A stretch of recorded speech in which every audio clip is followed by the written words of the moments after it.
What's up, y'all? Polo Sports Talking Entertainment back again with another one. Be sure to hit that like button, subscribe to the channel if you're not a member, and also hit the notifications so that you're able to get all of my content, all of my videos. Okay.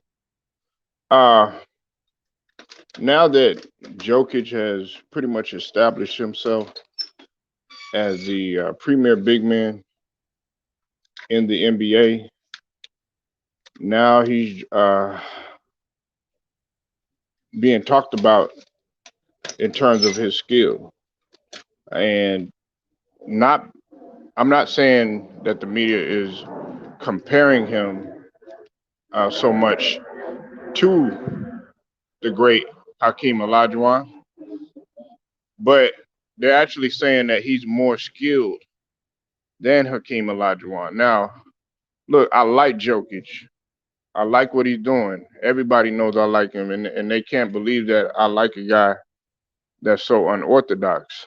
But there's a lot of reasons why I feel that Jokic should have a lot more. He should be given a lot more just due than what he's been given, especially when we talk about the MVP conversation. However, let's let him finish his career, first before we start establishing him as being more skilled than Hakeem Olajuwon. There's, believe it or not, their situations were uh, rather similar, especially when you consider when Hakeem at first came into the league. Uh, he was given he was blessed to play with Ralph Sampson. However, Ralph Sampson didn't quite work out, and actually Hakeem did make it to the finals in his young career. Now that's what separates the two already. Jokic in his young career, while he's been successful to a certain extent, he did not do what Hakeem did early. But in terms of playoff woes and failures, things of that nature, Hakeem, uh, he had his struggles until they were able to build around him. H-Town was able to build around him, a little bit later, in which he was still supremely gifted down low. Uh, what you have to realize is that the era that they played in, you weren't allowed to handle the rock like that. They saw that as kind of forbidden. They used to actually get mad at Shaq when he would do stuff like that. And yes, Shaquille O'Neal, he did. What's up with it, Theo B? To prime Arvidas Sabonis or healthy Bill Walton, not Hakeem. Uh, yeah, and they had that European game um, that was rather unorthodox. Even a lot of people don't look at it, like a Mark Gasol. And I'm talking particularly in the half court. Mark Gasol, didn't handle the rock like Jokic does. But to get back to what I was saying, it was forbidden for big guys to handle the rock like that. Especially when you talk about big dominant men like a Shaquille O'Neal or somebody like that to come down. But believe it or not, Wilt Chamberlain used to handle the rock too. He would handle the rock when he was younger and everything because Wilt Chamberlain would be able to uh, you know, pretty much do everything. Kareem not so much. But my point is that Hakeem he did handle the rock every once in a while, and sometimes he'll do the stop and pop or whatnot, and he could shoot, but particularly just mainly from the mid range or whatever. Now, a lot of if you follow my channel and you listen to the things that I say, I have Hakeem as my number one big man, and who I in my starting five. Like I said, I'll say it again. I don't go by top five or top 25 or all of that other stuff. I construct and build a roster like how you really supposed to do it, just like any team. A 15-man roster with coaches and everything, and I have my starting five, and I have Hakeem in there, and it's mainly for defense. Now, thanks to the help of guys like uh, Raw and the one LVZ, I kind of study a lot about Hakeem's position, especially when we talk about the center position as it pertains to what they counted in terms of blocks and rebounds and certain statistics that weren't counted back then. And I did have Hakeem up there because he is the all-time leader in blocks. But as I've said before, one can argue that Wilt Chamberlain and Kareem are up there, uh, as well as the great Bill Russell are up there too, because they didn't count blocks as a statistic till later on. But they gave Hakeem the nod. But there's a lot of argument there. Now to get back to just supremely skilled, Jokic, he's great. He's holding things down. He's having to do everything. But I don't think, like, as far as from a skill standpoint, uh, he's he's not quite there, with Hakeem. Now, Hakeem's passing is underrated, and more importantly too, I guess people don't see defense as a skill, but it is a skill. Defense is a skill. It's something that to some people, you either are really, really good at it and don't need to be taught it, or just need to work on it a little bit.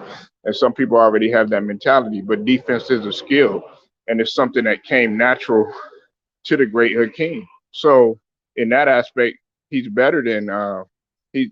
Hakeem is better than Jokic in that regards. However, that's not to take anything away from Jokic, because Jokic gets a handful of rebounds, especially offensive rebounds that nobody looks at. And again, it goes back to what I said: defense and rebounding does win championships, and defense is a skill, whether you like it or not. At the end of games and stuff, so many people, they they focus and key in on who could make that last shot, or who could make the offensive play, or play make on offense. Well, I think a lot of people forgot that defensive plays do change the momentum of the game. Now, I go back to a point of reference, like the LeBron block that happened in the finals and everything. Yes, that was an important play because it changed the momentum of the game. Now, the shot, okay, of course, you had to hit the shot and everything like that, but that did change the momentum of the game. But I still think that shot was more important. But it's just an example. Listen, like I said, man, the media is going to try to do everything to, uh, sweep a lot of these guys up under the carpet. Uh, you know, you're talking about a guy that, in Hakeem Olajuwon in Dream, that, he did something that a lot of teams aren't able to do, which is repeat. Yes, Jordan was gone, but he still repeated. San Antonio never repeated. When they had Tim Duncan and Manu Ginobili and Tony Parker, they never repeated, right? And then also when Boston, they won their championship. Guess what? They didn't repeat. It's harder to win a championship back to back. And look, we could sit here and say, yeah, well, if Jordan was there, that wouldn't have happened, all that other stuff. Hey, a lot of people argue that 94, 95 team with Houston, or even the 93, 94 team, could have actually uh, gave Chicago a run for their money. and that's an argument that's been posed. Now, this is my last point right here, okay? If Hakeem was to play in this era, in my opinion, Hakeem, and I'm talking about a young Hakeem, when he was Akeem, you know what I'm saying? Not Hakeem, Akeem. When he was younger, I can guarantee you, if a young Hakeem would have been able to thrive in this era, particularly the way that he was able to run the floor, and the way that they let big men handle the rock, because he was supremely athletic. A lot of y'all think that Hakeem was slow and you know heavy footed and all this other stuff, trotting up the floor. He was way more athletic than Jokic is, and listen, that's not taking anything away from Jokic. His game is unorthodox. He doesn't need to be all, cut up and all this other stuff. He's still able to get his points, and he's able to make the correct play toward the end, whether it's by a shot, whether it's by playmaking, and that's a gift and that's a skill.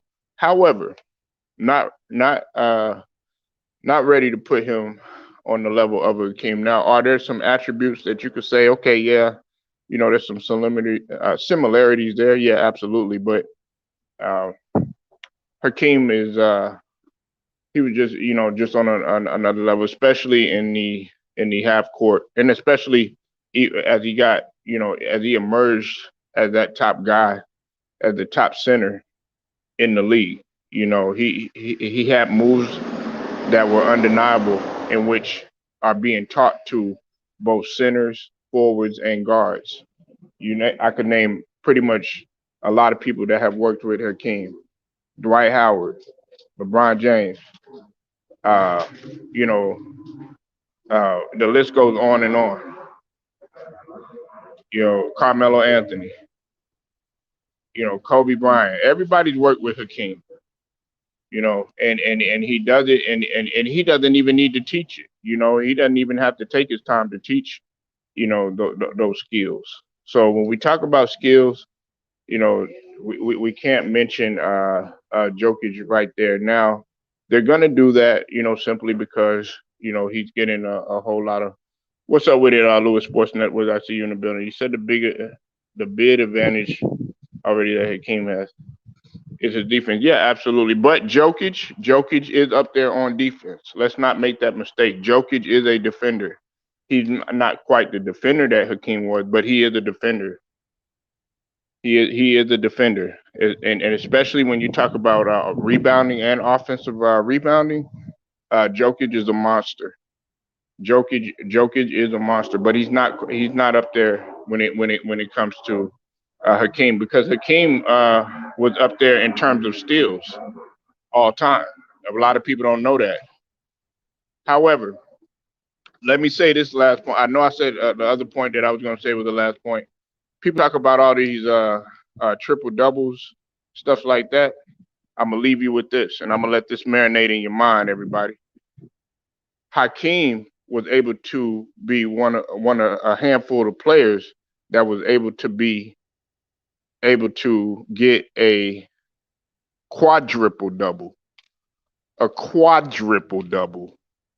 I repeat, a quadruple double. Okay? Let that sink in. Meaning that he was double digits not only in three different categories. It was in four different categories in which he was double digits in. Okay? Points, rebounding, blocks, and steals. Okay? So, on that note, I'm gonna go ahead and ride out. I'll be back a little bit later. The games is going on today. We're gonna talk about that in a little bit. Till then, man, Polo Sports Talking Entertainment, man. I will get at you later.